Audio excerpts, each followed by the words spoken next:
A year ago today, we set up Restore, the specialist nature restoration business for farmers and landowners across the UK.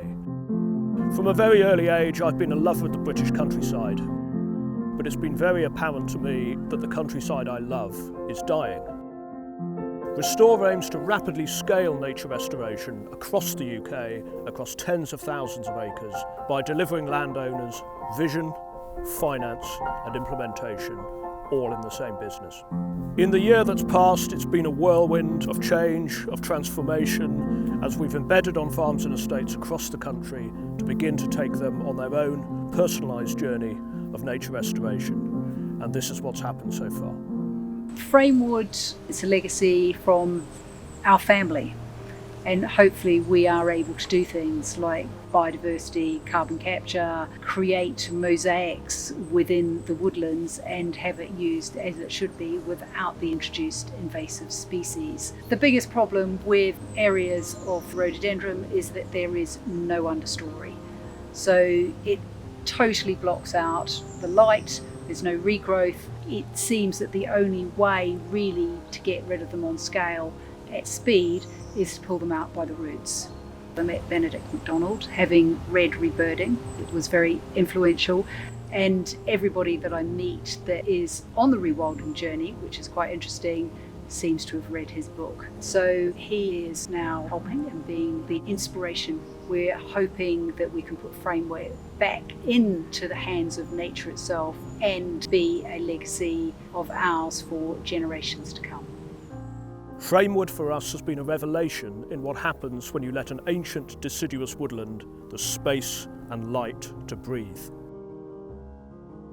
One of the highlights of the year for me has been working with the inspiring gamekeeper Paul Dunn at South Hill Estate in Bedfordshire. The amount we've achieved this year has exceeded our expectations and proved that working with the countryside's traditional custodians can take them on a powerful new journey of nature recovery.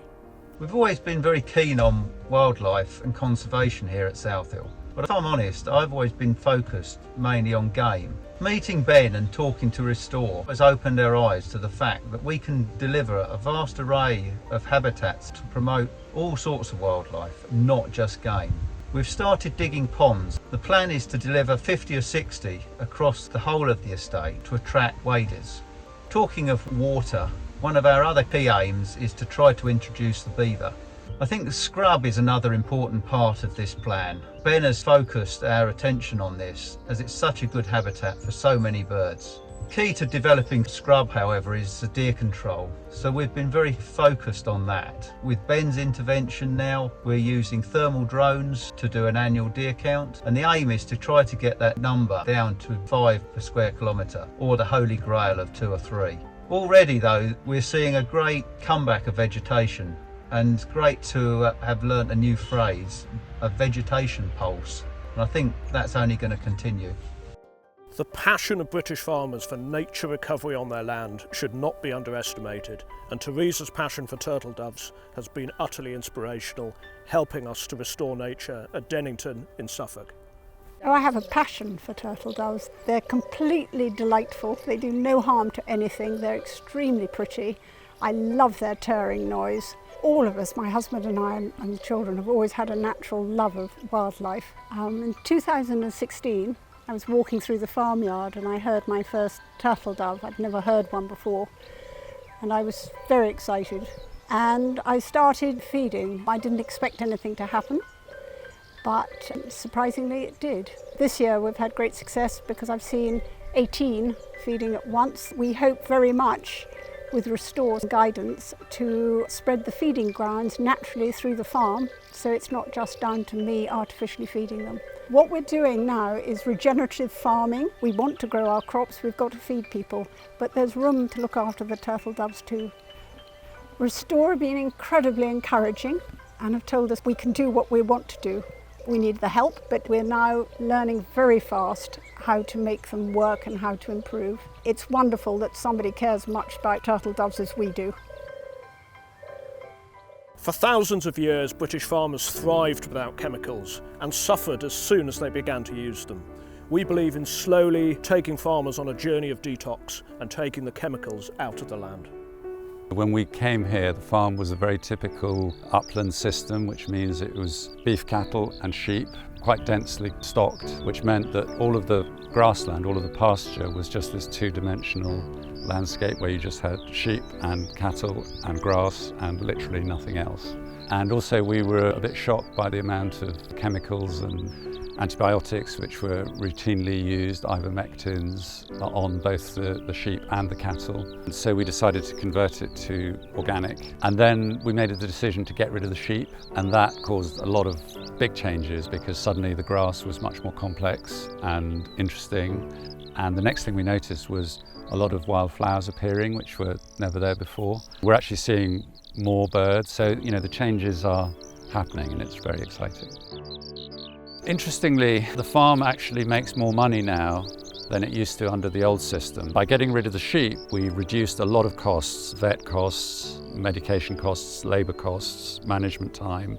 And then by converting to organic, we can sell an animal for about 4 times the price, sometimes 5 times the price. So even though we've massively reduced the numbers, a lot of our costs have disappeared. So we don't cut grass anymore, we don't buy in any feed, we don't medicate the animals, we use less labour, we use less contractors.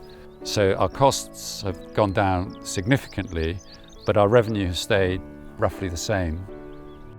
Restore works with some of the most long-standing landowners in Britain, but we're also very proud to work with landowners who've just bought their farm and want to know what to do with it.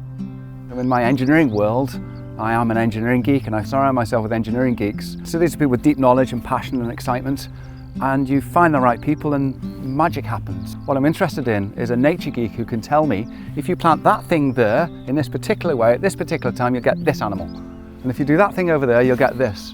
And I eventually found Benedict and the group of what I guess I now call nature geeks around Benedict, who are people that have that passion and that knowledge and are willing to, I suppose, get down and dirty into the detail to actually come up with a scheme that on a Saturday afternoon we can implement and I hope in 2 years' time see the results of. I have a bunch of engineers that come down and work with us and we have engineered a wetland, diesel beavers we call them. So they've been doing the job of a beaver while we wait for beavers to become appropriate. Having influenced 70,000 acres of the British countryside within a year of setting up Restore, it's been an incredible journey, but we really are just at the very beginning. Tarrantay is Britain's largest uninhabited island. It's about nearly 4,000 acres. It's a majestic, beautiful place. We have mountains, we have golden sand beaches, archaeological sites going back thousands of years. We have a seal colony, golden eagles, sea eagles. We have a wild deer population. On any given day, you might see a basking shark coming past. So it's a pretty remarkable and distinct place right up here on the northwest of Scotland. However, Tarrantay is also quite challenged ecologically because over the years it's suffered centuries of overgrazing. Essentially, deer and sheep have wiped everything out. We have a vision here that we would like Tarrantay to be essentially a model of ecological regeneration.